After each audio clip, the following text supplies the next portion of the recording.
Dear students, in this class let us discuss about one of the important electron displacement mechanisms, which is hyperconjugation. Usually resonance effect involves just delocalization of pi electrons, leaving the sigma bond untouched.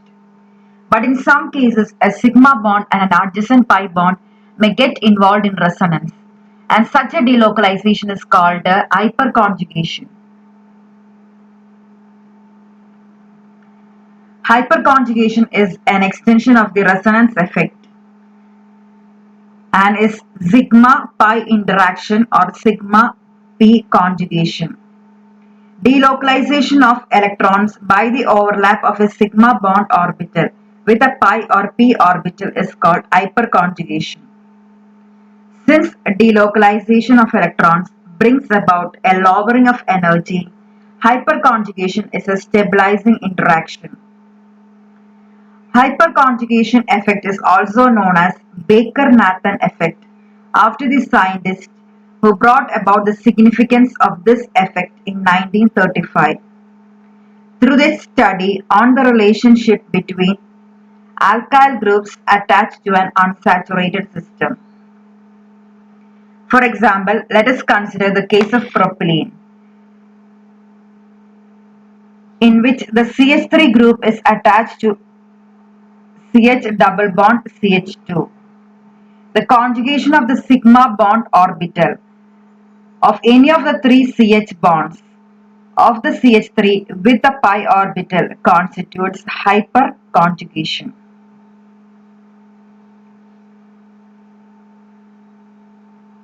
So this carbon-hydrogen bond, sigma bond, is shifted as a pi bond to this CC bond, and the adjacent pi bond is shifted as an electron pair to this carbon. And so this carbon gets a negative charge, and the hydrogen atom which has lost the electron becomes ionic, or it gets a positive charge. So the first hyperconjugated structure is as this. You can see that there is no bond between carbon and hydrogen, and there is a double bond between this carbon and carbon, and there is a negative charge for this carbon. Also, there are three CH bonds like this. So there is a CH bond here, there is a CH bond here. So we can write the hyperconjugated structures of this CH bond interaction. So this hydrogen becomes a positive ion, and the carbon-carbon bond becomes a double bond in this structure, and the pi bond becomes a negative charge or a lone pair of electrons on this carbon. Also, we can draw another resonance structure or hyperconjugated structure with the breakage of this CH bond. So there will be total of 4 structures for propylene molecule. The electrons of the sigma bond between carbon and hydrogen are involved in delocalization, as you can see here. In the structure to the right, there is no bond between carbon and hydrogen due to the migration of the sigma bond, and so hyperconjugation is also called as no bond resonance. This does not indicate that hydrogen is completely detached from the structure, but some degree of ionic character in the CH bond and some single bond character between the carbon-carbon double bond.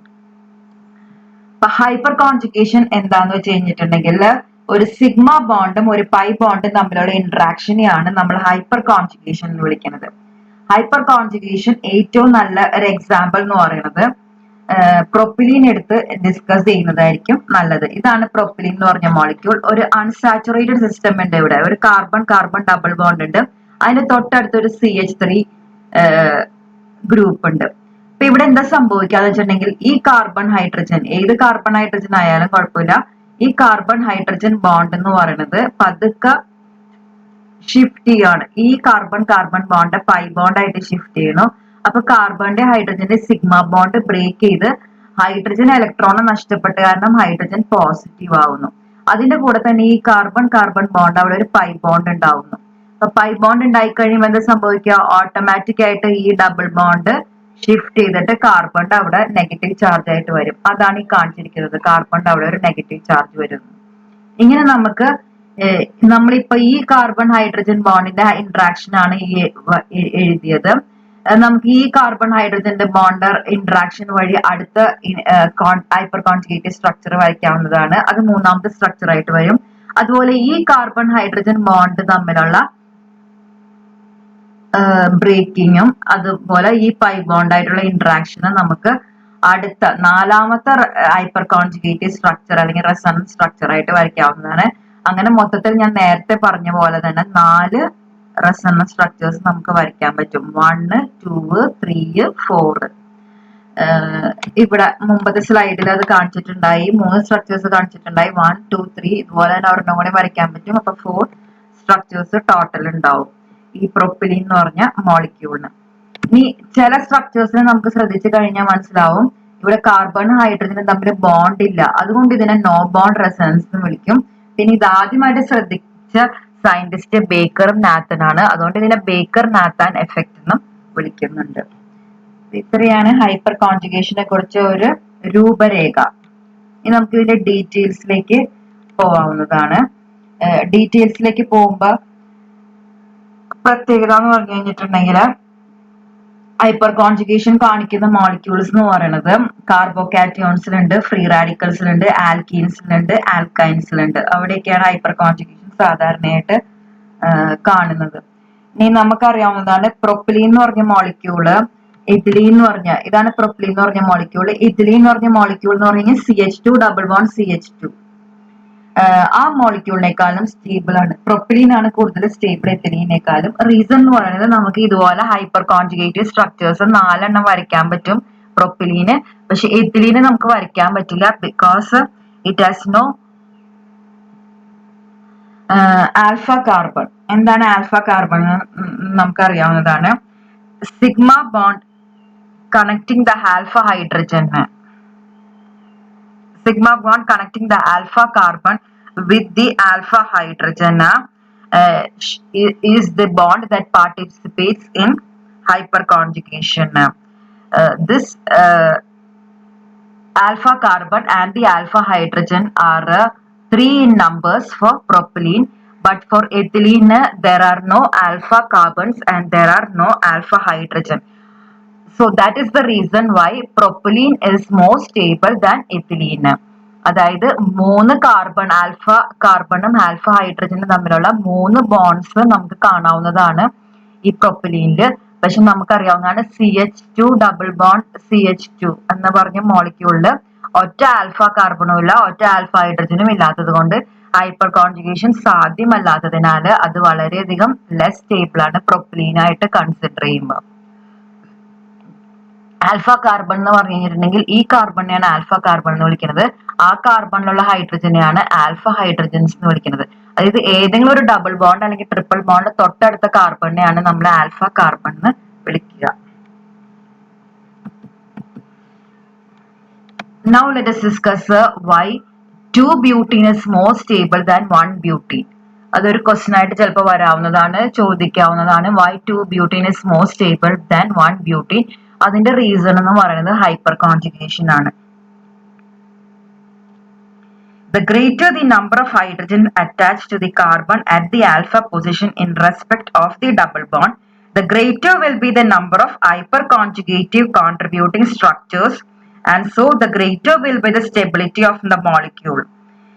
So 1-butene is less stable than 2-butene. In 1-butene there are just 2 hydrogens. Sorry.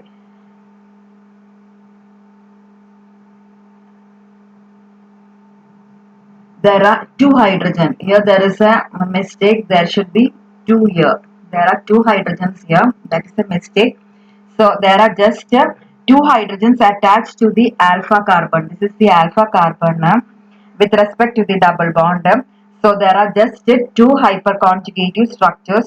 But in 2-butene, this is 2-butene, there are a total of 6 hydrogens. This is 3 hydrogen and this is 3 hydrogen. Total there are 6 alpha hydrogens attached to the 2 carbons at the alpha position with respect to the double bond, and so there will be 6 hyperconjugative structures As the number of hyperconjugated structures are greater for 2-butene than for 1-butene, 2-butene is more stable than 1-butene. അപ്പൊ നമ്മൾ നേരത്തെ propylene ആണ് കൂടുതൽ stable എഥിലീനേക്കാളും. അതിന്റെ reason എന്ന് പറഞ്ഞാൽ hyper conjugated structures പ്രൊപ്പലീന് കൂടുതലുണ്ട് എഥിലീനേക്കാളും. അതാണ് റീസൺ എന്ന് പറഞ്ഞു. ഇതുപോലെ തന്നെ ഒരു കമ്പാരിസൺ ആണ് നമ്മളിവിടെ നടത്തുന്നത് 2-ബ്യൂട്ടീനും 1-ബ്യൂട്ടീനും. 2-ബ്യൂട്ടീന്റെ പ്രത്യേകത എന്ന് പറഞ്ഞിട്ടുണ്ടെങ്കിൽ 2-ബ്യൂട്ടീന് 2 ആൽഫ കാർബൺസ് ഉണ്ട്. ഇത് ഒരു കാർബണും ഇതൊരു കാർബണും. ആ 2 ആൽഫ കാർബൺസിലും 3 ഹൈഡ്രജൻ വീതം, അങ്ങനെ ടോട്ടൽ 6 ഹൈഡ്രജൻസ് ഉണ്ട്, ആൽഫ ഹൈഡ്രജൻസ് ഉണ്ട്. അതുകൊണ്ട് തന്നെ നമുക്ക് റെസണൻസ് സ്ട്രക്ചേഴ്സ് വരയ്ക്കുമ്പോൾ നമുക്ക് ഈ 6 ഹൈഡ്രജന്റെയും റെസണൻസ് സ്ട്രക്ചേഴ്സ് വരയ്ക്കാവുന്നതാണ്. പിന്നെ തുടക്കത്തിലുള്ള ഒരു സ്ട്രക്ചർ, ഈ സ്ട്രക്ചറും കൂടെ ഉണ്ടാവും. അങ്ങനെ നമ്മൾ നോക്കിക്കഴിഞ്ഞാൽ 7 ഹൈപ്പർ കോൺജുഗേറ്റഡ് സ്ട്രക്ചേഴ്സ് നമുക്ക് വരച്ച് വെക്കാൻ പറ്റും. പക്ഷെ നോക്കുക, 1-ബ്യൂട്ടീന്റെ പ്രത്യേകത എന്ന് പറഞ്ഞിട്ടുണ്ടെങ്കിൽ ഇതാണ് ആൽഫ കാർബൺ, ഇതാണ് ഡബിൾ ബോണ്ട് എന്ന് പറയുന്നത്. അതിന് തൊട്ടടുത്ത കാർബൺ എന്ന് പറയുന്നത് ഇതാണ്. അതിൽ 2 ഹൈഡ്രജൻസ് മാത്രമേ ഉള്ളൂ. ഇവിടെ നോക്കിയാൽ കാണുന്നത് 2 ഹൈഡ്രജൻസ് മാത്രമേ ഉള്ളൂ. ഇവിടെ ഒരു മിസ്റ്റേക്ക് ഉണ്ട്, ഇവിടെ 2 വരേണ്ടതാണ്. Very very sorry. അപ്പൊ 2 ഹൈഡ്രജൻസ് മാത്രം ഉള്ളത് കൊണ്ട് എന്താണ് സംഭവിക്കുക, നമുക്ക് അത്രയും എന്താ പറയാ, ഏകദേശം 3 hyper conjugated structures, 2 alpha hydrogens മാത്രം ഉള്ളതുകൊണ്ട് ഒറിജിനൽ ആയിട്ടുള്ള ഒരു സ്ട്രക്ചറും പിന്നെ 2 ആൽഫ ഹൈഡ്രജന്റെ സ്ട്രക്ചേഴ്സ് വഴി നമുക്ക് മൊത്തം 3 ഹൈപ്പർ കോൺജുഗേറ്റഡ് സ്ട്രക്ചേഴ്സ് മാത്രമാണ് നമുക്ക് വരയ്ക്കാൻ പറ്റുള്ളൂ. ഇവിടെ അതിന്റെ 2 എണ്ണം മാത്രമേ കാണിച്ചിട്ടുള്ളൂ, ഇവിടെയാണെങ്കിൽ 2 എണ്ണം മാത്രമേ കാണിച്ചിട്ടുള്ളൂ. അങ്ങനെ മൊത്തത്തിൽ 7 എണ്ണം വരയ്ക്കാവുന്നതാണ് ശരിക്കും. അപ്പൊ ഹൈപ്പർ കോൺജുഗേറ്റഡ് സ്ട്രക്ചേഴ്സ് കൂടുതലുള്ളത് കൊണ്ടാണ് 2-ബ്യൂട്ടീന് സ്റ്റേബിൾ ആവുന്നത്.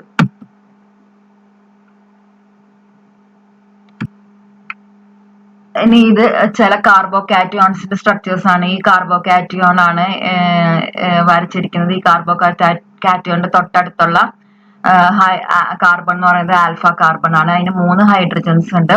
അതുകൊണ്ട് ടോട്ടൽ നമുക്ക് എന്ത് ചെയ്യാൻ പറ്റും, ഈ ഹൈഡ്രജന്റെയും ഈ കാർബൺ ഹൈഡ്രജന്റെയും ഈ കാർബൺ ഹൈഡ്രജന്റെയും ഹൈപ്പർ കോൺജുഗേഷൻ കാണിക്കാവുന്നതാണ്. അങ്ങനെ ടോട്ടൽ 4 സ്ട്രക്ചേഴ്സ് വരയ്ക്കാവുന്നതാണ്.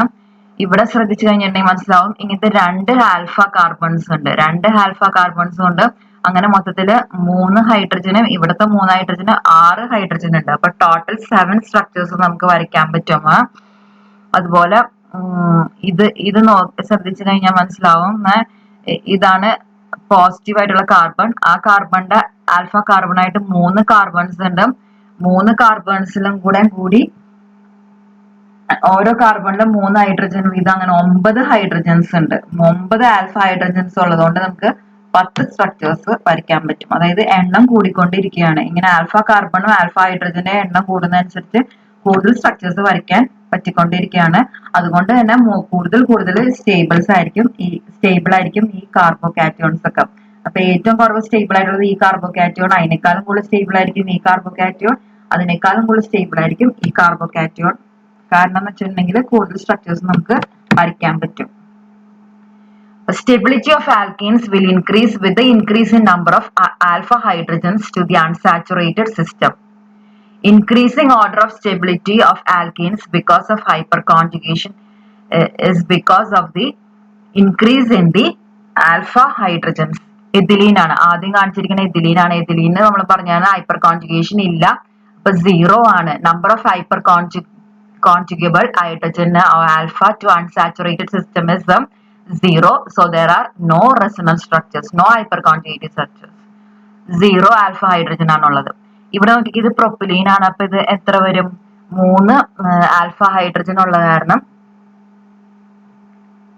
നമുക്ക് 4 റെസണൻസ് സ്ട്രക്ചേഴ്സ്, അല്ലെങ്കിൽ 3 ആൽഫ ഹൈഡ്രജൻ ഉള്ള കാരണം നമുക്ക് 4 റെസണൻസ് സ്ട്രക്ചേഴ്സ് വരയ്ക്കാൻ പറ്റും. ഇതുപോലെ ഇതിന്റെ പ്രത്യേകത നോക്കിക്കേ, ഈ മോളിക്യൂളിന്റെ പ്രത്യേകത എന്ന് പറഞ്ഞു കഴിഞ്ഞിട്ടുണ്ടെങ്കിൽ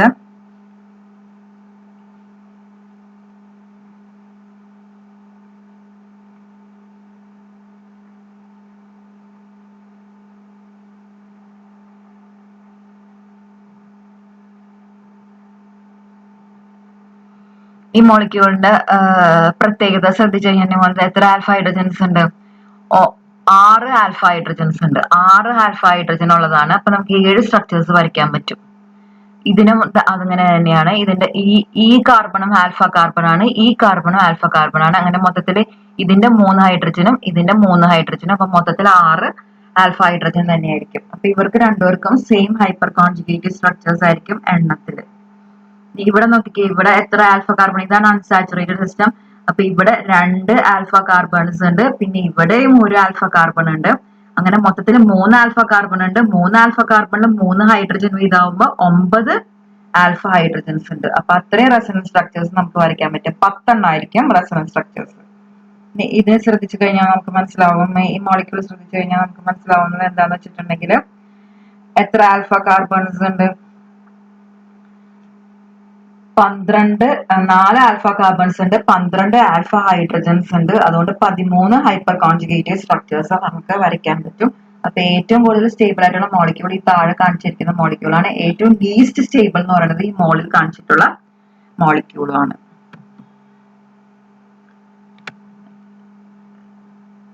As a general rule, greater the number of alpha hydrogen of alkyl group attached on the double bond, greater is the stability of the alkene. With rise in the stability of alkene, the value of heat of hydrogenation also decreases. അതായത് സ്റ്റെബിലിറ്റിയുടെ reason മാത്രം നമ്മൾ ഓർത്താൽ മതി. Heat of hydrogenation ഒന്നും ഓർത്ത് വെക്കണമെന്നില്ല. നമ്മളിപ്പോ just പഠിച്ചതാണ് ഇഥിലീനാണ് least stable ആയിട്ടുള്ള ആൽക്കീൻ എന്ന് പറയുന്നത്. കാരണം അതിന് ഒറ്റ കാനോണിക്കൽ സ്ട്രക്ചേഴ്സും വരയ്ക്കാൻ പറ്റില്ല. 0 ആണ് ആൽഫ ഹൈഡ്രജൻസും, അതിന്റെ ആ സ്ട്രക്ചർ മാത്രമാണ് വരയ്ക്കാൻ പറ്റുള്ളൂ. അടുത്തിരിക്കുന്ന മോളിക്യൂൾ എന്ന് പറയുന്നത് പ്രൊപ്പിലീൻ ആണ്. 3 ആൽഫ ഹൈഡ്രജൻസ് ഉണ്ട്, അതുകൊണ്ട് 4 കാനോണിക്കൽ സ്ട്രക്ചേഴ്സ് അല്ലെങ്കിൽ റെസൊണൻസ് സ്ട്രക്ചേഴ്സ് വരയ്ക്കാവുന്നതാണ്. പിന്നെയുള്ള മോളിക്യൂൾ എന്ന് പറഞ്ഞു കഴിഞ്ഞിട്ടുണ്ടെങ്കിൽ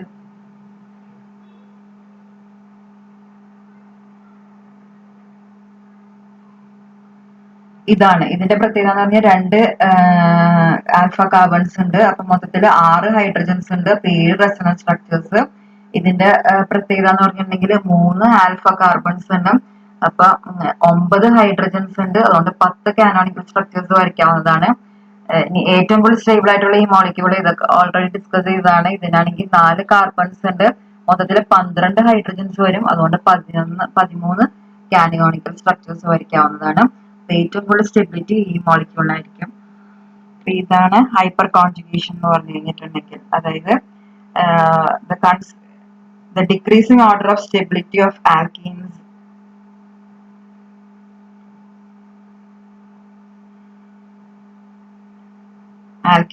with